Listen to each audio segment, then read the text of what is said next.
students, this is your science miss. In this session, we are going to discuss Unit 2 Electricity. What is electricity? இங்க எல்லாருக்குமே தெரிஞ்சிருக்கும் இல்லையா, நம்ம வீட்ல use பண்ற கரண்ட் இல்லாம நம்மளால இருக்கவே முடியாது, அப்படிதானே? ஸோ அந்த கரண்ட்னா என்ன?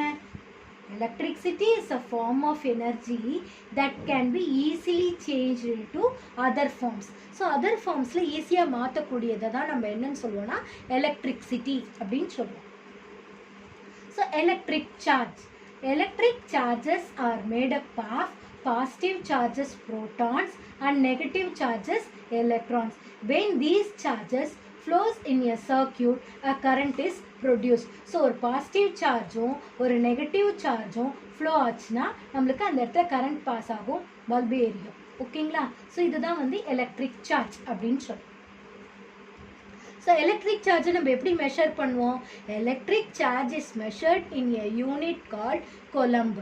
One unit of coulomb is charge of approximately 6.242 into 10 to the power of 18 protons or electrons. Electrically charges are generally denoted by the letter Q. So இதை வந்து நம்ம என்ன சிம்பிள்ல டினோட் பண்ணுவோம்னா Q அப்படிங்கிற சிம்பிள்ல தான் எலக்ட்ரிக் சார்ஜை நம்ம டினோட் பண்ணுவோம். Electric current. What is electric current? Current is the rate of flow of electrons or charges. It is abbreviated as I. Electric current நம்ம என்ன சிம்பிள்ல டினோட் பண்ணுவோம்னா I. அதை எப்படி மெஷர் பண்ணுவோம்? It is measured in amperes. 1 ampere is defined as 1 coulomb of electrons flowing past a point each second. So each second அது எவ்வளோ flow ஆகுதோ அதுதான் வந்து என்னன்னு சொல்லுவோம்னா 1 ampere அப்படின்னு சொல்லுவோம். ஸோ இது ஈஸியாக ஞாபகம் வச்சுக்கிறதுக்காக இந்த சிம்பிள் கொடுத்துருக்கோம். I is equal to Q by T. I is current, Q is a charge and T is time taken. So conventional current and electron flow. So conventional currentக்கும் electron flowக்கும் இருக்கக்கூடிய ஒரு major difference என்னன்னு பார்த்தீங்கன்னா, conventional current flow from the positive to the negative terminal. Positive terminalல இருந்து negative terminalக்கு flow ஆகும். இதுதான் conventional current அப்படின்னு சொல்லுவோம். ஆனால் அதே நேரத்தில் electron flowன்னு எடுத்துக்கிட்டிங்கன்னா electric charges flow from the negative to the positive end. நெகட்டிவ்ல இருந்து பாசிட்டிவ்க்கு ட்ராவல் பண்ணும். இதுதான் எலக்ட்ரான் ஃப்ளோ. ஸோ கன்வென்ஷனல் கரண்ட்டுக்கும் எலக்ட்ரான் ஃப்ளோக்கும் நடுவில் இருக்கக்கூடிய டிஃப்ரென்ஸ் உங்களுக்கு ஈஸியாக இப்போ புரிஞ்சிருக்கும்னு நினைக்கிறேன். அடுத்தது கரண்ட் நம்ம எப்படி மெஷர் பண்ணுவோம்? How to measure current? The SI unit of electric current is ampere. அதை வந்து ஏன்ற சிம்பிளில் மென்ஷன் பண்ணுவோம். Smaller currents are measured in milliamperes. MA இந்த சிம்பிளில் டினோட் பண்ணுறோம். இப்போ 1 ampere is equal to 1000 milliampere. அப்போ 1 milliampere is equal to 0.001 ampere. இது வந்து உங்களுக்கு ஹையர் கிளாஸஸில் கால்குலேஷனுக்கு ரொம்ப யூஸ்ஃபுல்லாக இருக்கும், அதனால் ஞாபகம் வச்சுக்கோ. சரிங்களா? So different electrical components and appliances require different size of current to turn them on. So different instrumentsல ஒவ்வொரு appliancesல ஒவ்வொரு மாதிரியான current வந்து தேவைப்படும். அதுக்கு ஏற்ற மாதிரி டிஃப்ரெண்ட் ஆம்பியர்ஸை நம்ம யூஸ் பண்ணிப்போம்.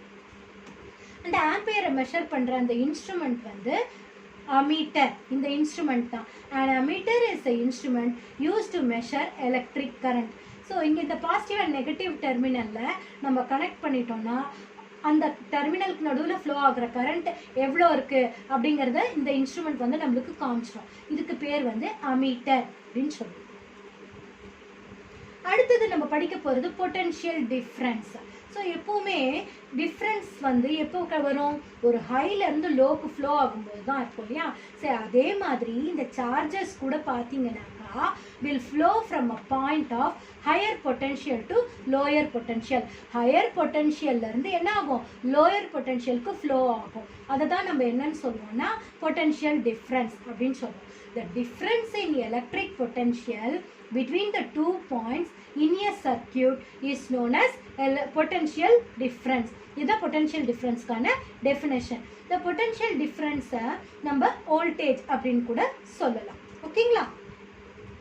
ஸோ அடுத்தது electric sell gives energy to the electrons and புஷஸ் them round the circuit வழியாக அது வந்து ஃப்ளோ ஆகும். ஸோ இந்த வோல்டேஜை மெஷர் பண்ணுறது is a measure of much energy the electrons receives. எவ்வளோ வந்து எனர்ஜி வந்து அந்த எலக்ட்ரான்ஸ் ரிசீவ் பண்ணுச்சு, அதை வச்சு தான் எத்தனை வோல்டேஜ் இருக்குது அப்படிங்கிறத நம்ம கால்குலேட் பண்ணுவோம். சரிங்களா? So different voltage are supplied by different cells and batteries. ஒவ்வொரு பேட்டரியில் ஒவ்வொரு டைப் ஆஃப் செல்ஸ்.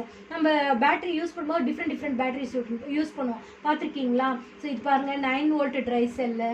அப்புறமா வந்து இங்கே வந்து இந்த ட்ரை செல் பார்த்தீங்கன்னாக்கா வந்து இது AA பேட்டரி, AAA பேட்டரி இருக்குது. இது மாதிரி இந்த கார் பேட்டரி, இது மாதிரி டிஃப்ரெண்ட் டைப்ஸ் ஆஃப் பேட்டரிஸ் ஏன் யூஸ் பண்ணுறோன்னா ஒவ்வொரு பேட்டரியில் ஒவ்வொரு வகையான வோல்டேஜ் வந்து நம்மளுக்கு இருக்கும். இப்போ இங்கே பார்த்தீங்கன்னாக்கா இந்த டயக்ராமில் இந்த சிம்பிள், இந்த ரயில்வே ட்ராக்ஸ் கிட்ட, டிரான்ஸ்ஃபார்மர் கிட்டலாம் வந்து இந்த மாதிரியான ஒரு சிம்பிளை நீங்கள் எல்லாருமே பார்த்துருப்பீங்க. இந்த சிம்பிள் எதை டினோட் பண்ணுது தெரியுமா? ஹை வோல்டேஜ் அப்படிங்கிறது டினோட் பண்ணுது. சரி, அதிகமான கரண்ட் வர்ற இடம் அப்படிங்கிறத டினோட் பண்ணுறதுக்கு தான் வந்து இந்த சிம்பிள் இருக்கும்.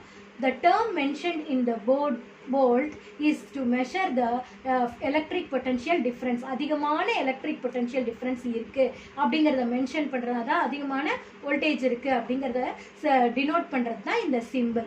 ஓகேவா? ஸோ பொட்டன்ஷியல் டிஃப்ரெண்ட்டான SI யூனிட் என்னன்னு பார்த்தீங்கன்னா வோல்ட், வின்னு சொல்லுவோம். Potential difference between the 2 points is measured by using a device called voltmeter. So இந்த பொட்டன்ஷியல் டிஃப்ரென்ஸ் ஒரு பாயிண்ட்டுக்கும் இன்னொரு பாயிண்ட்டுக்கும் நடுவில் எவ்வளோ இருக்குது அப்படிங்கிறத மெஷர் பண்ணுறதுக்கு யூஸ் பண்ணுற இந்த இன்ஸ்ட்ருமெண்ட்டுக்கு பேர் வோல்ட் மீட்டர். அது எப்படி இருக்கும் தெரியுங்களா? ஸோ இதுதான் வந்து வோல்ட் மீட்டருக்கான apparatus. அடுத்து நம்ம படிக்க போகிறது ரெசிஸ்டன்ஸ். ரெசிஸ்டன்ஸ்னா என்ன? Resistance are the barriers to flow of charge. Flow of சார்ஜை தடுக்கக்கூடியதை தான் நம்ம என்னன்னு சொல்லுவோம்னா ரெசிஸ்டன்ஸ் அப்படின்னு சொல்லுவோம். இந்த ரெசிஸ்டன்ஸ்க்கான அப்ரிவேஷன் வந்து ஆர். அதை மெஷர் பண்ணுற SI யூனிட் வந்து ஓம்ஸ். இப்போ ரெசிஸ்டன்ஸில் நம்ம வந்து குட் கண்டக்டர்ஸாக இருக்கக்கூடிய மெட்டல்ஸ் எல்லாம் வந்து லோ ரெசிஸ்டண்ட்டாக இருக்கும். Good conductors of electricity have low resistance. So எல்லா மெட்டல்ஸுமே நம்மளுக்கு வந்து லோ ரெசிஸ்டன்ஸ் தான்.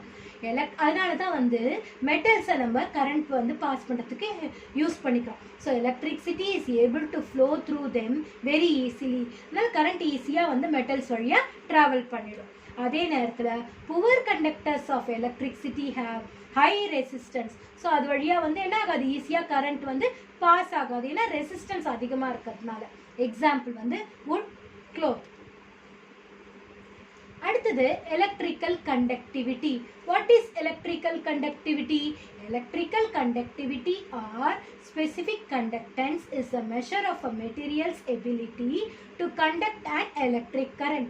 Electric current conduct பண்ற அந்த மெட்டீரியலுடைய எபிலிட்டி அதுதான். It is commonly represented by the Greek letter sigma. இந்த சிம்பிளுக்கு பேர் என்ன? Sigma. The SI unit of electrical conductivity is S/M. அடுத்தது electrical resistivity. Electrical resistivity, also known as specific electrical resistance or volume resistivity, is a fundamental property of a material that quantifies how strong the material opposes the flow of electric current. எவ்வளோ ஸ்ட்ராங்காக வந்து அந்த flow of கரண்ட்டை அதை அப்போஸ் பண்ணுது, அந்த கெப்பாசிட்டியை தான் நம்ம என்னன்னு சொல்லுவோம்னா எலக்ட்ரிக்கல் ரெசிஸ்டிவிட்டி அப்படின்னு சொல்லுவோம். இந்த எலக்ட்ரிக்கல் ரெசிஸ்டிவிட்டி இதனுடைய SI unit of electrical resistivity is ohm metre. இந்த ஓம்கான சிம்பிள் இதுதான். இந்த சிம்பிள் போட்டால் அது ஓம்னு சொல்லுவோம். ஓகேங்களா? ஸோ இது வந்து எலக்ட்ரிக்கல் ரெசிஸ்டிவிக்கான சிம்பிள். இப்போ அடுத்து நம்ம படிக்க போகிறது different types of cells. So இங்கே நம்மளுக்கு 2 டிஃப்ரெண்ட் டைப்ஸ் ஆஃப் செல்ஸ் உங்கள் புக்கில் கொடுத்துருக்காங்க, primary cell and secondary cell. So primary செல்க்கும் செகண்டரி செல்க்கும் என்ன டிஃப்ரென்ஸ், இது அடிக்கடி எக்ஸாமில் கேட்பாங்க, நோட் பண்ணிக்கோங்க. The cell chemical reaction inside the primary cell is irreversible, அது இர்ரிவர்சபிளாக இருக்கும். அப்போ செகண்டரி செல்லில் the chemical reaction inside the secondary cell is reversible. It cannot be recharged. Primary cell வந்து ரீசார்ஜ் பண்ண முடியாது, ஒன்ஸ் யூஸ் அண்ட் த்ரோ தான். Secondary cells வந்து it can be recharge. Examples of secondary cells are lead acid accumulator, Edison accumulator and nickel ion accumulator. It is used to operate devices such as mobile phones, cameras, computers and emergency lights. Secondary cells வந்து நம்மளுக்கு mobile phones, cameras, computers எல்லாம் use பண்ற செல் battery வந்து என்னது secondary செல் தான். நம்மளுக்கு அதில் charge கம்மி ஆயிடுச்சுன்னா உடனே அதை சார்ஜ் பண்ணிக்கலாம், அப்படிதானே? ஓகே. அடுத்தது எக்ஸாம்பிள்ஸ் வந்து simple dry voltaic cell, Daniell cell, Leclanche cell, dry cell, இதெல்லாம் வந்து பிரைமரி செல்கான எக்ஸாம்பிள்ஸ். இங்கே வந்து எக்ஸாம்பிள்ஸ் ஆஃப் செகண்டரி செல்னா lead acid accumulator, nickel iron accumulator, இதெல்லாம் வந்து நம்மளுக்கு செகண்டரி செல்ஸ்க்கான எக்ஸாம்பிள். So students please avoid this third point, it must come here. This is a diagrammatic representation of primary cell. இதெல்லாம் நம்ம வீட்டில் யூஸ் பண்ணுவோம் இல்லையா, வால் கிளாக்ல அதெல்லாம் யூஸ் பண்ணுறது இல்லையா. இந்த செல்ஸ் வந்து யூஸ் அண்ட் த்ரோ, ஒரு தடவை யூஸ் பண்ணிவிட்டு தூக்கி போட்டுருணும். இப்போ இங்கே செகண்டரி செல்ஸ் பார்த்தீங்கன்னா different types of secondary cells உங்களுக்கு கொடுத்துருக்காங்க. Lithium cylindrical cells, button cells, alkaline cells, இந்த ஆட்டோமொபைல் பேட்டரிஸ், இதெல்லாம் வந்து ஒன்ஸ் அகைன் ரீசார்ஜ் பண்ண முடியும். அதில் இருக்கிற சார்ஜ் குறைஞ்சிச்சுன்னா அதை வந்து ரீசார்ஜ் பண்ண முடியும். இதெல்லாம் செகண்டரி செல்ஸ்க்கான எக்ஸாம்பிள்ஸ். இப்போ நம்ம ட்ரை செல்லை பற்றி படிக்க போகிறோம். ட்ரை செல்னா என்ன? Dry cell is a type of chemical cell commonly used for batteries for many electrical appliances. நம்ம வீட்டில் யூஸ் பண்ணக்கூடிய நிறைய எலக்ட்ரிக்கல் அப்ளையன்சஸில் நம்ம யூஸ் பண்ணுற அந்த பேட்டரியை தான் வந்து ட்ரை செல் அப்படின்னு சொல்லுவோம். It is and convenient source of electricity available in portable and compact form. So ஈஸியாக ஒரு இடத்துலேருந்து இன்னொரு இடத்துக்கு அதை எடுத்துகிட்டு போக முடியும். முதல்ல யார் வந்து இதை டெவலப் பண்ணுது? It was developed in 1887 by Yai Sakizo in Japan. Dry cells are normally used in small devices such as remote controls for TV, torch, camera and toys. So இதில் எல்லாம் வந்து அந்த பேட்டரி போடுவோம் இல்லையா, அதுதான் வந்து ட்ரை செல்கான எக்ஸாம்பிள். இப்போ இங்கே இது ட்ரை செல்கான ஒரு டயக்ராமேட்டிக் ரெப்ரசன்டேஷன் கொடுத்துருக்காங்க பாருங்க. Dry cell is a portable form of Leclanche cell. இதில் வந்து என்ன இருக்குது பாருங்க, இந்த ப்ளூ கலரில் இருக்கக்கூடியது வந்து ஜிங்கால் ஆனது. It consist of a zinc vessel which act as a negative electrode. ஆனோடா வந்து அது ஆக்ட் ஆகுது. இந்த ஜிங்க் வெசல் வந்து ஆனோட ஆக்ட் ஆகுது. The vessel contains a moist paste of sawdust saturated with a solution of ammonium chloride and zinc chloride. உள்ள இந்த எல்லோ கலரில் இருக்கக்கூடிய ஒரு பேஸ்ட் மாதிரி இருக்குது பார்த்தியா, அது வந்து அமோனியம் குளோரைட் அண்ட் ஜிங்க் குளோரைடால் ஆன ஒரு பேஸ்ட். அண்ட் அமோனியம் குளோரைட் வந்து இங்கே என்னவா ஆக்ட் பண்ணுதுன்னா எலக்ட்ரோலைட்டை ஆக்ட் பண்ணுது. அடுத்தது பேட்டரிஸ். பேட்டரிஸ்னா என்ன? The cells store chemical energy and transfer it into electrical energy when a circuit is connected. ஒரு செல் வந்து ஒரு சர்க்கியூட்டில் கனெக்ட் பண்ணனா அது தங்கிட்ட இருக்கிற கெமிக்கல் எனர்ஜியை எலக்ட்ரிக்கல் எனர்ஜியாக மாற்றி அந்த சர்க்கியூட் வேலை செய்கிறதுக்கு ஹெல்ப் பண்ணுது இல்லையா. ஸோ அதே மாதிரி 1 or 2 or more செல்ஸை ஒரு இடத்துல கனெக்ட் பண்ணோம்னா அந்த கனெக்ட் பண்ண அந்த இதை வந்து என்னன்னு சொல்லுவோம்னா பேட்டரி அப்படின்னு சொல்லுவோம். The cells chemical energy is used by pushing a current round the circuit. அந்த சர்க்கியூட்ல ஃபுல்லா அதுல இருக்கக்கூடிய கெமிக்கல் எனர்ஜி டிராவல் பண்ணும். அடுத்தது நம்ம படிக்க போறது ஸ்விட்சஸ். ஸோ எல்லாருமே உங்கள் வீட்டில் எல்லா ஃபேனு லைட்டு எல்லாம் போடுறதுக்காக ஸ்விட்ச் யூஸ் பண்ணுவீங்க இல்லையா. ஸோ ஸ்விட்ச் is use to open or close a circuit. ஒரு சர்க்கியூட் ஓப்பன் பண்ணுறதுக்கோ இல்லை க்ளோஸ் பண்ணுறதுக்கோ ஸ்விட்ச், ஒரு ஆன் ஆஃப் பண்ணுறதுக்கு அந்த ஸ்விட்ச் தான் ஹெல்ப் பண்ணும் இல்லைங்களா. ஸோ இந்த மாதிரியான ஸ்விட்சஸ் வந்து பில்டிங்ஸில், வீடுகளில், ஸ்கூலில் எல்லா இடத்துலையும் இருக்கும். மெயின் ஸ்விட்சஸ் யூஸ்ட் இன் பில்டிங்ஸ். ஓகேங்களா. ஸோ இந்த ஸ்விட்ச் பார்த்துருக்கீங்களா, இது வந்து லேபில் எக்ஸ்பெரிமெண்ட்லலாம் வந்து யூஸ் பண்ணுவாங்க, சர்க்கியூட்லலாம் யூஸ் பண்ணுவாங்க. ஸ்விட்ச் இஸ் யூஸ்ட் ஆன் சர்க்கியூட்ஸ். இது ரெண்டும் வந்து நம்ம லேபில் எலக்ட்ரிக்கல் அப்ளையன்சஸில் யூஸ் பண்ணுற ஸ்விட்சஸ். இதெல்லாம் வந்து டிஃப்ரெண்ட் டைப்ஸ் ஆஃப் ஸ்விட்சஸ். நீங்கள் பார்த்துக்க மாட்டீங்க, தெரிஞ்சுக்கோங்க. டேப்பிங் கீ, டாகிள் ஸ்விட்ச், illuminated switch, plug key, rocker switch, slide switch. இதெல்லாம் வந்து டிஃப்ரெண்ட் டைப்ஸ் ஆஃப் ஸ்விட்சஸ். அடுத்து நம்ம படிக்க போகிறது எலக்ட்ரிக்கல் சர்க்கியூட்ஸ். Electrical circuitனா என்ன? Electrical circuits are made up of electrical components. Different components connect பண்ணி form பண்றது தான் வந்து electrical circuit அப்படின்னு சொல்லுவோம். These components must be joined together without any gap. So ஒரு பேட்ரி, ஒரு பல்பு, ஒரு கீ எல்லாமே வந்து ஒரு ஒயர் வச்சு கனெக்ட் பண்ணி ஒரு ஃபுல்லாக இருக்கக்கூடிய இந்த க்ளோஸ்டு சர்க்கியூட்டை தான் நம்ம என்னன்னு சொல்லுவோம்னா எலக்ட்ரிக்கல் சர்க்கியூட் அப்படின்னு சொல்லுவோம். இந்த சர்க்கியூட்ஸ் பார்த்தீங்கன்னா இங்கே இந்த டயக்ராமில் பாருங்கள், இந்த இடத்துல நெகட்டிவ் டெர்மினலில் ஒயர் கனெக்ட் ஆகிருக்கு, ஆனால் பாசிட்டிவ் டெர்மினலில் ஒயர் இல்லை இல்லையா, கனெக்டிங் ஒயர் இஸ் மிஸ்ஸிங். அப்போ இது வந்து ஓப்பன் சர்க்கியூட், அதாவது இன்கம்ப்ளீட் சர்க்கியூட் இல்லைனா ஓப்பன் சர்க்கியூட் அப்படின்னு சொல்லுவோம். இந்த வந்து கனெக்ட் ஆயிருந்ததுன்னா அது வந்து க்ளோஸ்டு சர்க்கியூட்னு சொல்லுவோம். அடுத்தது நம்ம பார்க்க போகிறது சர்க்கியூட் டயக்ராம்ஸில் யூஸ் பண்ணுற சிம்பிள்ஸ். இங்கே பாருங்கள், ஒரு பேட்ரி, ஒரே ஒரு எலக்ட்ரிக்கல் செல் அப்படின்னா அதில் ஒரு பாசிட்டிவ் டெர்மினல் இருக்கும், நெகட்டிவ் டெர்மினல் இருக்கும் இல்லையா. ஸோ பாசிட்டிவை நம்ம பெரிய கோடாகவும் நெகட்டிவை வந்து சின்ன கோடாகவும் நம்ம மென்ஷன் பண்ணுவோம். இதுதான் அதனுடைய சிம்பிள். ஸோ இது மாதிரி ஒரு பெரிய கோடும் ஒரு சின்ன கோடும் போட்டாக்கா அதை வந்து நம்ம செல் அப்படின்னு சொல்லலாம், எலக்ட்ரிக் செல். 2-3 இது போட்டோம்னா அதை பேட்ரி அப்படி, 2-3 செல் ஒன்றா சேர்ந்து தான் பேட்ரி இல்லையா. ஸோ அதே மாதிரி ஒரு பாசிட்டிவ் ஒரு நெகட்டிவ், ஒரு பாசிட்டிவ் ஒரு நெகட்டிவ், இந்த மாதிரி போட்டிருந்தோம்னா இது வந்து பேட்ரிக்கான சிம்பிள். அடுத்தது பல்புக்கான சிம்பிள் தான் இது. அடுத்தது ஸ்விட்சுக்கான சிம்பிள் இது. ஸோ ஸ்விட்ச் வந்து ஆஃப்ல இருக்குது, இங்கே பாருங்கள் ஓப்பனாக இருக்கு இல்லையா, அப்போ இது வந்து ஓப்பன் ஸ்விட்ச். இது வந்து க்ளோஸ்டு ஸ்விட்ச். இது க்ளோஸ்டில் இருந்தால் தான் பல்பு எரியும், ஓப்பனில் இருந்தால் பல்பு வந்து எரியாது. அடுத்தது இங்கே wire connecting not jointed, plus மாதிரி போட்டிருக்காங்க பார்த்தியா, இது வந்து நாட் ஜாயிண்டட், இந்த மாதிரி இருந்தால் நாட் ஜாயிண்டட். ஸோ கனெக்டிங் ஒயரில் ஜாயிண்ட் ஆயிருந்தால் நடுவில் டாட் வச்சுருந்தா அந்த 4 ஒயரும் ஜாயிண்ட் ஆயிருக்குன்னு அர்த்தம், அது ஜாயிண்டட். டாட் இல்லைன்னா அது வந்து நாட் ஜாயிண்டட் அப்படின்னு சொல்லுவோம். ஸோ இந்த சிம்பிள்ஸ்லாம் வந்து நம்ம சர்க்கியூட் டயக்ராமில் யூஸ் பண்ணுவோம், அது ரொம்ப யூஸ்ஃபுல்லாக இருக்கும். இதை பற்றி தெரிஞ்சுக்கோங்க, ஓகேங்களா. இங்கே ஒரு சில சிம்பிள்ஸ் நமக்கு கொடுத்துருக்காங்க. ஆல்ரெடி நான் சொன்னேன், ஸ்விட்ச் வந்து ஓப்பனில் இருக்குது, ஸ்விட்ச் வந்து இது க்ளோஸ்டு, இது எலக்ட்ரிக் செல்கான சிம்பிள், இது லேம்புக்கான சிம்பிள், இது வந்து ஃபிக்ஸட் ரெசிஸ்டருக்கான சிம்பிள். அதுலேயே வந்து நடுவில் ஒரு கோடு போட்டோம்னா அது வேரியபிள் ரெசிஸ்டன்ஸ் இல்லைனா ரியோஸ்டாட்னு சொல்லுவோம். அடுத்தது இந்த மாதிரி ஒரு சர்க்கிள் போட்டு நடுவில் ஜீன் போட்டிருந்தா கேல்வனோமீட்டர், அதுவே ஏன் போட்டிருந்தா அமீட்டர்,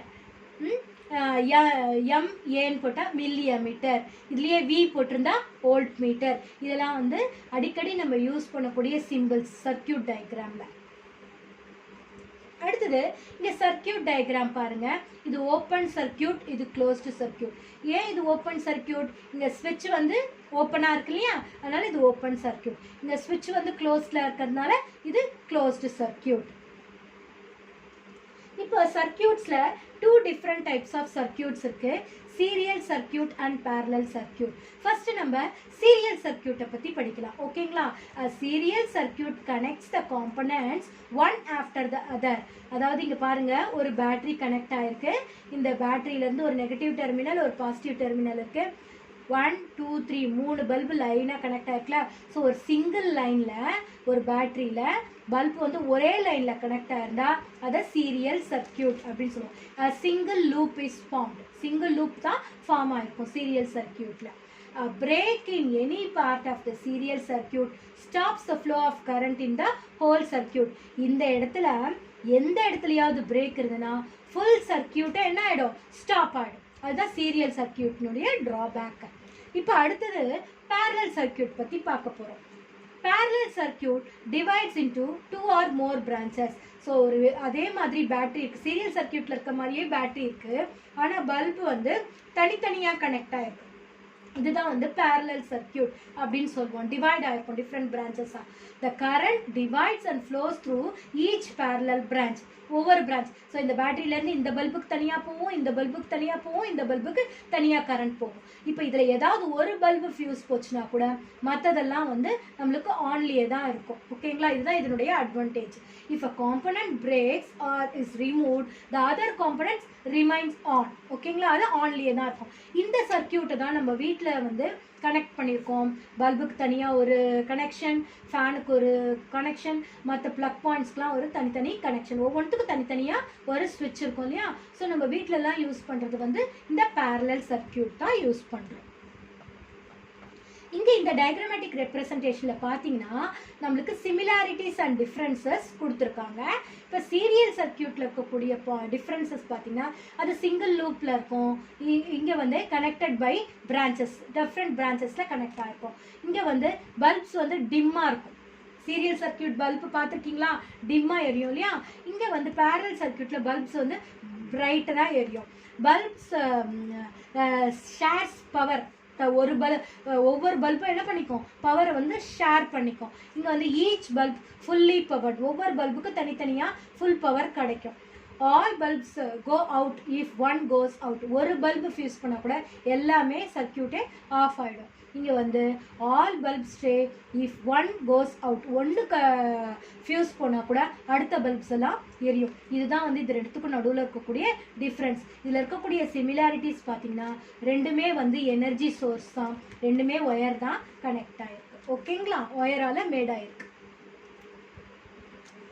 ஷார்ட் சர்க்கியூட்டிங். ஷார்ட் சர்க்கியூட்னா என்ன, நம்ம ரோட்லலாம் போகும்போது அந்த பெரிய பெரிய டிரான்ஸ்ஃபார்மர் பல்ப்லலாம் பார்த்தீங்கன்னா அப்படியே நெருப்பு ஸ்பார்க் மாதிரி வரும், பார்த்துருக்கீங்களா? Do you know the cause of this electric spark? This is due to the short circuiting of electricity along its path. அந்த கரண்ட் ட்ராவல் பண்ணுற அந்த பாத்தில் ஷார்ட் சர்க்கியூட்டிங் இருந்தால் அப்போ தான் வந்து நம்மளுக்கு இந்த மாதிரி ஸ்பார்க் வரும். இந்த ஷார்ட் சர்க்கியூட்டிங்க்கு என்ன டெஃபினேஷன் அப்படின்னு கேட்டிங்கன்னா, short circuiting is simply a low resistance connection between the two conductors supplying electric power to any circuit. இதுதான் வந்து ஷார்ட் சர்க்கியூட்டிங்கான டெஃபினேஷன். இந்த ஷார்ட் சர்க்கியூட்டிங்கை நம்ம எந்த இடத்துல யூஸ் பண்ணுவோம்னு தெரியுமா? ஆர்க் வெல்டிங், வெல்ட் பண்ணுவாங்க இல்லையா, அந்த இடத்துல வந்து ஒரு இரும்பு இன்னொரு இரும்போடு சேர்க்குற இடத்துல வெல்டிங் பண்ணுறதுன்னு சொல்லுவாங்க. அந்த இடத்துல அந்த ஸ்பார்க் வரும், பார்த்துருக்கீங்களா?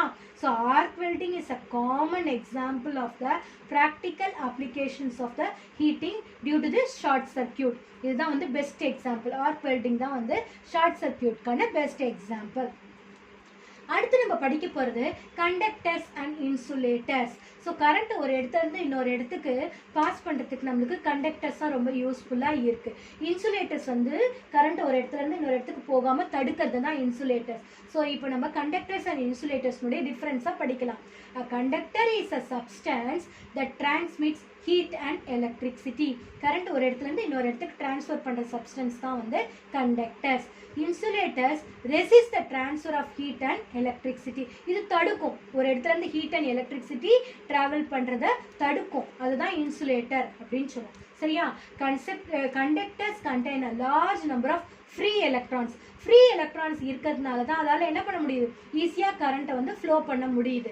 Insulators do not contain free electrons. இதில் ஃப்ரீ எலக்ட்ரான்ஸே இல்லாததுனால தான் அதால் என்ன பண்ண முடியல, எலக்ட்ரிசிட்டியை கண்டக்ட் பண்ண முடியல. All metals are conductors. So metals எல்லாமே நம்மளுக்கு கண்டக்டர்ஸாக இருக்கும். Non metals are insulators. So இங்கே எக்ஸாம்பிள் பாருங்கள், கண்டக்டர்ஸ்க்கு எக்ஸாம்பிள் வந்து aluminium, brass, bronze, silver, tin and lead. இப்போ இன்சுலேட்டர்ஸ்க்கான எக்ஸாம்பிள் பார்த்தீங்கன்னா rubber, plastic, wood, paper, glass and wool. இதெல்லாம் வந்து உங்களுக்கு இன்சுலேட்டர்ஸ்க்கான எக்ஸாம்பிள். ஸ்டூடெண்ட்ஸ், இந்த கண்டக்டர்ஸ் அண்ட் இன்சுலேட்டர்ஸ்க்கான டிஃப்ரென்ஸை படிச்சுக்கோங்க. பெரிய கிளாஸ்க்கு போனால் கூட இது கேட்பாங்க, ரொம்ப உங்களுக்கு இம்பார்ட்டண்ட். இங்கே இந்த டேப்லர் காலம் பார்த்தீங்கன்னா உங்களுக்கு good conductors, fair conductors and இன்சுலேட்டர்ஸ்க்கான எக்ஸாம்பிள்ஸ் கொடுத்துருக்காங்க. இந்த டேப்லர் காலம் நீங்கள் கோ த்ரூ பண்ணிக்கோங்க. அடுத்தது நீங்கள் டூ யூ நோ பாருங்கள். எல்லாருமே வந்து இப்போது செல்ஃபோன்லாம் யூஸ் பண்ணுறீங்க இல்லையா, அதில் நம்ம சிம் கார்டெலாம் போடுவோம் தெரியுங்களா? ஸோ அது எதால் ஆனது, ஒரு சிப்பால் ஆனது. த chip which is used in SIM cards, computers and ATM cards. இந்த சிப் வந்து எதால் ஆனதுன்னு உங்களுக்கு தெரியுமா? It is made up of a semiconductors. என்ன மாதிரியான செமிகண்டக்டர்ஸால் ஆனது? Silicon and germanium. ஏன் இந்த செமிகண்டக்டர்ஸை இந்த சிம் கார்ட் செய்யறதுக்கெலாம் யூஸ் பண்ணுறாங்க அப்படின்னு பார்த்தீங்கன்னாக்கா, because of their electrical conductivity lies between conductor and and insulator. இதனுடைய எலக்ட்ரிக்கல் கண்டக்டிவிட்டி வந்து கண்டக்டர் அளவுக்கு ஃபாஸ்ட்டாகவும் இருக்காது, இன்சுலேட்டர் அளவுக்கு புவராகவும் இருக்காது, மீடியமாக இருக்கும், இன்பிட்வீனாக இருக்கும். அதனால தான் வந்து இதை வந்து சிப்ஸ் செய்யறதுக்கெலாம் நம்ம யூஸ் பண்ணுறோம், சிம் கார்டில் இருக்கக்கூடியது. அடுத்தது நீங்கள் இங்கே பார்த்தீங்கன்னாக்கா கரண்ட் ஒயரை பார்த்துருக்கீங்களா? மேலே வந்து ரப்பர் ஆர் பிளாஸ்டிக்கால் ஆனதாக இருக்கும், உள்ளே அதை கட் பண்ணி பார்த்தோன்னா காப்பர் ஒயர் இருக்கும் இல்லையா? அது எதனால? wires made of copper and electrical conductor have very low resistance. இந்த காப்பருக்கு வந்து லோ ரெசிஸ்டன்ஸ் இருக்கிறதுனால அது ஹை வோல்டேஜ் ஆஃப் கரண்ட்டை வந்து ஒரு இடத்துலேருந்து இன்னொரு இடத்துக்கு என்ன பண்ணும், கேரி பண்ணிட்டு போகும். அதே நேரத்தில் these wires are enclosed in electrical insulators. அதை சுற்றி எலக்ட்ரிக்கல் இன்சுலேட்டர்ஸால் கவர் ஆகிருக்கும். ஏன்னா நம்மளுக்கு ஷாக் அடிக்கக்கூடாது இல்லையா? அதனால் அந்த எலக்ட்ரிக்கல் இன்சுலேட்டர்ஸ் வந்து ஹை எலக்ட்ரிக்கல் ரெசிஸ்டன்ஸ், அதிகமான கரண்ட்டு தடுக்கக்கூடிய கெப்பாசிட்டி இருக்கிறதுனால தான் அதை வந்து மேலே நம்ம கவர் பண்ணியிருக்கோம். அடுத்து நம்ம படிக்க போகிறது effects of electric current. So electric கரண்ட்னுடைய இஃபெக்ட்ஸ் பார்த்தீங்கன்னா 3 மெயின் இஃபெக்ட்ஸ் இருக்குது. The 3 main effects of electricity are heating effect, magnetic effect and chemical effect. So இப்போ ஃபர்தராக இந்த 3 இஃபெக்ட்ஸை பற்றி தான் நம்ம டீட்டெயில்டாக படிக்க போகிறோம். ஃபர்ஸ்ட் நம்ம ஹீட்டிங் இஃபெக்டை பற்றி படிக்கலாமா? Heating effect. When an electric current passes through a wire, the electrical energy is converted to heat. Current wire வழியாக வந்து கரண்ட் பாஸ் ஆகும்போது ஒயர் வழியாக நம்மளுக்கு என்ன ஆகும், கரண்ட்டோடு சேர்த்து ஹீட்டும் ப்ரொடியூஸ் ஆகும். In heating appliances the heating element is made up of material with high melting point. So நம்ம ஹீட்டிங் அப்ளையன்சஸ்ன்றது அயன் பாக்ஸு, ஹீட்டர், அந்த மாதிரியான சப்ஸ்டன்சஸ். அதில் இருக்கக்கூடிய அந்த எலிமெண்ட் வந்து என்ன கேரக்டரோடு இருக்குன்னா ஹை மெல்டிங் பாயிண்டான கேரக்டரோட இருக்கும். அதனால தான் சீக்கிரமாக அது சூடாகி அந்த ஹீட்டை வந்து நம்மளுக்கு ப்ரொடியூஸ் பண்ணக்கூடியும். An element of such material is nichrome. அதில் யூஸ் பண்ணக்கூடிய அந்த எலிமெண்ட் வந்து நிக்ரோம். அந்த நிக்ரோம் எதால் ஆனது தெரியுமா? an alloy of nickel, iron and chromium. So nickel, iron and chromium இது மூணு சேர்ந்து நிக்ரோம்ங்கிற அலாயை ஃபார்ம் பண்ணியிருக்கு. இந்த நிக்ரோம்ங்கிற அலாய்க்கு தான் வந்து ஹை மெல்டிங் பாயிண்ட் இருக்கிறதுனால தான் அதை வந்து நம்ம ஹீட்டிங் அப்ளையன்சஸில் யூஸ் பண்ணுறோம். The electric bulb, geyser, iron box, immersed water heater, இது எல்லாமே வந்து இந்த ஹீட்டிங் எஃபெக்ட்டுக்கான எக்ஸாம்பிள்ஸ். இங்கே பாருங்கள், இந்த எலக்ட்ரிக் கெட்டிலில் இது சூடாகிறது கரண்ட்டில் கனெக்ட் பண்ணியிருக்கோம். என்ன இருக்குது, இந்த எல்லோ கலரில் இருக்கிறது தான் வந்து அந்த நிக்ரோம் ஒயர். அது வந்து என்ன செய்யும், ஹை மெல்டிங் பாயிண்ட் இருக்கு இல்லையா? ஸோ ஹீட்டை வந்து அப்போ இங்கே இருக்கக்கூடிய லிக்விட் வந்து சீக்கிரமாக ஹீட் ஆகிடும். ஓகேங்களா? சரி. Factors affecting heating effect of current. Heating effect of current affect பண்ணக்கூடிய ஃபேக்டர்ஸ் என்னெல்லாம் பார்த்தீங்கன்னா, எலக்ட்ரிக் கரண்ட். ஃபஸ்ட்டு வந்து கரண்ட்டு ப்ராப்பராக சப்ளை ஆகும். அடுத்தது ரெசிஸ்டன்ஸ், அங்கே வந்து ரெசிஸ்டன்ஸ் வந்து லோவாக இருக்கணும், அப்போ தான் ஈஸியாக அது ஃப்ளோ ஆகும். அடுத்தது time for which current flows, எவ்வளோ நேரம் அந்த கரண்ட் வந்து ஃப்ளோ ஆகுது. கம்மியாக ஃப்ளோ ஆச்சுன்னா கம்மியான ஹீட்டிங் தான் அங்கே நடக்கும். அதிகமாக ஃப்ளோ ஆச்சுன்னா அதுக்கேற்ற மாதிரி ஹீட்டிங் எஃபெக்ட் நடக்கும். ஸோ இந்த 3 ஃபேக்டர்ஸ் வந்து அந்த ஹீட்டிங் எஃபெக்டை அஃபெக்ட் பண்ணக்கூடிய ஃபேக்டர்ஸ். இப்போ பாருங்கள், எலக்ட்ரிக்கல் ஃபியூஸ். ஹீட்டிங் எஃபெக்ட் அதிகமாகிடுச்சின்னு வச்சுக்கோங்களேன், ரொம்ப கரண்ட் அதிகமாக வந்துகிட்டே இருக்குன்னா என்ன ஆகும், எல்லா பொருளுக்கும் high voltage of current pass ஆகி வெடிச்சிரும் இல்லையா?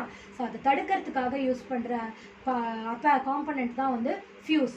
A fuse is especially a thin wire made of an alloy with a melting point slightly below the melting of a conducting wire.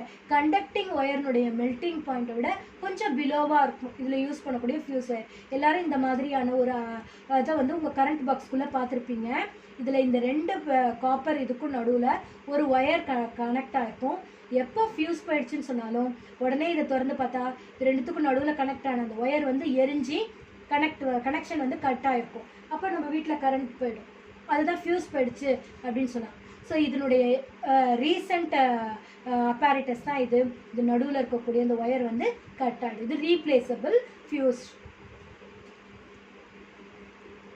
அடுத்தது மினியேச்சர் சர்க்கியூட் பிரேக்கர். இப்போ ரீசெண்டாக பெரிய பெரிய அப்பார்ட்மெண்ட்ஸ்லலாம் வந்து இதை தான் வந்து யூஸ் பண்ணுறாங்க, ஹை வோல்டேஜ் ஆஃப் கரண்ட்லேருந்து எஸ்கேப் ஆகிறதுக்காக. சரியா? Miniature circuit breaker are design to overcome the trouble in fuse. அந்த ஃபியூஸ் ஒயர் வந்து இதுவாகிடுச்சுன்னா, கட் ஆகிடுச்சுன்னா எலக்ட்ரீஷியன் வந்து திருப்பி கனெக்ட் பண்ணால் தான் என்ன ஆகும், கரண்ட் வரும். அது வரையும் நம்ம கரண்ட் இல்லாமல் இருக்கணும் இல்லையா? ஆனால் இப்போ பில்டிங்ஸ்லலாம் வந்து எலக்ட்ரிக்கல் ஃபியூஸ்க்கு பதிலாக இந்த மினியேச்சர் சர்க்கியூட் பிரேக்கரை தான் வந்து ஃபிக்ஸ் பண்ணியிருக்காங்க. இது என்ன செய்யும் அப்படின்னு சொன்னால், ஹை வோல்டேஜ் ஆஃப் கரண்ட் வரும்போது ஆட்டோமேட்டிக்காக இந்த ஸ்விட்ச் வந்து என்ன ஆகிடும், ஆஃப் ஆகிடும், மேலே வந்துடும். அதுக்கப்புறம் திருப்பி நார்மல்சி வந்த உடனே, நார்மலாக அந்த ஹை வோல்டேஜ்லாம் கம்மியாகி திருப்பி பழையபடி நார்மல் கரண்ட் வந்த உடனே ஆட்டோமேட்டிக்காக இது ஆன் ஆகிடும். ஆட்டோமேட்டிக்காகவே இது வந்து வேலை செய்யும். அதனால இதை எலக்ட்ரீஷியன் வந்து கனெக்ட் பண்ணுங்கிற அவசியம் கிடையாது. whenever the circuit gets overloaded, the components in the miniature circuit breaker sense the danger. உடனே வந்து அதிகமான கரண்ட் வருது அப்படிங்கிறத ஃபீல் பண்ணி ஆட்டோமேட்டிக்காக என்ன ஆகிடும், ஆஃப் மோடுக்கு போயிடும். திருப்பி நார்மல்சி வந்த உடனே ஆன் ஆகிடும். ஓகேங்களா? அடுத்தது magnetic effect of electric current. Magnetic effect of electric current has been used in making powerful electromagnets. எலக்ட்ரோமேக்னெட்ஸ்லாம் தயாரிக்கிறதுக்கு இந்த மேக்னெட்டிக் எஃபெக்டை நம்ம யூஸ் பண்ணுறோம். Electromagnets are used to remove splinters of steel or iron in hospitals dealing with eye injuries. இந்த கண்ணெல்லாம் வந்து இரும்பு துகள்கள்லாம் விழுந்துருச்சுன்னா இந்த எலக்ட்ரோமேக்னெட்டிக் ஸ்பிளிண்டர்ஸ் வச்சு தான் வந்து டாக்டர்ஸ் என்ன பண்ணுவாங்கன்னா அந்த கண்ணில் இருக்கக்கூடிய அந்த இரும்பு பொருளுங்களை வந்து ரிமூவ் பண்ணுவாங்க. சரிங்களா? Electromagnets are used in many appliances that we use in day to day life. Electric bell, camera and டெலிஃபோன்லலாம் வந்து அந்த எலக்ட்ரோமேக்னெட்ஸ் அதிகமாக யூஸ் பண்ணுவாங்க. இங்கே க்ரேன்லலாம் யூஸ் பண்ணுவாங்க, பார்த்துருக்கீங்களா? ஸோ இங்கே பாருங்கள், இந்த கிரேன்ஸில் வந்து இங்கே இந்த பெரிய பெரிய பொருளெல்லாம் தூக்கிறதுக்கு, இந்த தூக்கிறதுக்கு நிறைய பேர் வேணும் இல்லையா? ஒரு இடத்துலேருந்து இன்னொரு இடத்துக்கு இதை ட்ரான்ஸ்ஃபர் பண்ணணும்னா ரொம்ப கஷ்டம். ஸோ இந்த கிரேன்ஸில் வந்து இந்த டிப்பில் வந்து எலக்ட்ரோ மேக்னெட் இருக்கும். கரண்ட் பாஸ் பண்ணால் இந்த இரும்பு வந்து மேக்னெட்டாக மாறிடும். ஈஸியாக லோடை வந்து ஒரு இடத்துலேருந்து இன்னொரு இடத்துக்கு ட்ரான்ஸ்ஃபர் பண்ணிடலாம். ஓகேங்களா? ஸோ எலக்ட்ரோ மேக்னெட்டுக்கான எக்ஸாம்பிள். இப்போ டெலிஃபோன் இது வந்து எலக்ட்ரோமேக்னெட்டிக் எஃபெக்ட் வழியாக தான் வேலை செய்யுது. இதை வந்து எப்படி பார்த்தீங்கன்னா, changing magnetic effect causes a thin sheet of metal to vibrate. அது என்ன செய்யும், அங்கே டயஃப்ரம் ஒரு தின் ஷீட் இருக்கும், டயஃப்ரம்னு சொல்லுவோம், அது வந்து வைப்ரேட் ஆகும், அசையும். இப்போ அந்த diaphragm is made up of a metal which can be attracted to magnets. மேக்னெட்டால் அட்ராக்ட் ஆகக்கூடிய ஒரு மெட்டல்னால ஆனதாக இருக்கும் அந்த diaphragm. The diaphragm is attached to the spring that is fixed to the earpiece. நம்ம ஃபோனில் வந்து ரிசீவர்னு ஒன்று இருக்கும், இயர்பீஸ்னு ஒன்று இருக்கும் இல்லையா? ஸோ அந்த இயர்பீஸில் அந்த டயஃப்ரம் வந்து ஒரு ஸ்ப்ரிங்கோட அட்டாச் ஆகிருக்கும். whenever the current flows through the wire, அது வழியாக எப்போல்லாம் அந்த கரண்ட் பாஸ் ஆகுதோ அப்போ அந்த சாஃப்ட் டயஃப்ரம் வந்து அயன் பார் வந்து என்னவா மாறிடும், எலக்ட்ரோ மேக்னெட்டாக மாறிடும். The diaphragm becomes attracted to the electromagnet. So இந்த diaphragm வந்து அந்த electromagnet வந்து என்ன செய்யும், diaphragm attract பண்ண ஆரம்பிச்சிடும். As a person on the other hand of the line speaks, his voice causes a current in the circuit to change. So அவங்க பேசுறது எலக்ட்ரிக்கல் இம்பல்சஸாக மாறி அப்படியே ட்ராவல் பண்ணி அந்த ரிசீவர்னுடைய காதில் வந்து அது சவுண்டு வந்து ரீப்ரொடியூஸ் ஆகும். இப்படி தான் வந்து ஃபோன் வந்து நம்மளுக்கு வேலை செய்யுது. ஓகேங்களா? இப்போ பாருங்கள், இந்த இடத்துல இங்கே ஒரு சாஃப்ட் அயன் பார் இருக்குது, இதில் வந்து ஒயர் வந்து கனெக்ட் ஆகிருக்கு. ஸோ எப்போல்லாம் வந்து அந்த பக்கத்தில் இருந்து பேசுவாங்களோ பேசும்போது கரண்ட் ஃப்ளோ ஆகும். கரண்ட் ஃப்ளோ ஆகும்போது இந்த டயஃப்ரம் வந்து இந்த அயன் பார் மேக்னெட் வந்து எலக்ட்ரோ மேக்னெட்டாக மாறிடும் கரண்ட்டை பாஸ் ஆகும்போது. அப்போ இந்த டயஃப்ரம் வந்து இந்த இதோட அட்டாச் ஆகி அந்த சவுண்டை வந்து நம்மளுக்கு என்ன பண்ணி கொடுக்கும், ரீப்ரொடியூஸ் பண்ணி அந்த சவுண்டை நம்மளுக்கு கொடுக்கும். இப்படி தான் வந்து நம்மளுக்கு ஃபோன் வந்து வேலை செய்யுது. மேக்னெட்டிக் எஃபெக்ட் ஆஃப் எலக்ட்ரிக் கரண்ட்டுக்கான example. And the last part of the lesson வந்து chemical effect of electricity. Chemical reactions happens when electricity passes through various conducting liquids. Different conducting liquids வழியா current pass ஆகும்போது அங்கே நிறைய chemical reactionsலாம் நடக்கும் இல்லையா? அதை தான் நம்ம chemical effect of electricity அப்படின்னு சொல்லுவோம். This is known as chemical effect of electricity. இந்த chemical effect of electricity பற்றி நீங்கள் ஹையர் கிளாஸில் டீட்டெயில்டாக படிப்பீங்க. ஓகேவா? Students, go through the video once or twice for your better understanding. Find answers for the evaluation part. Thank you, students.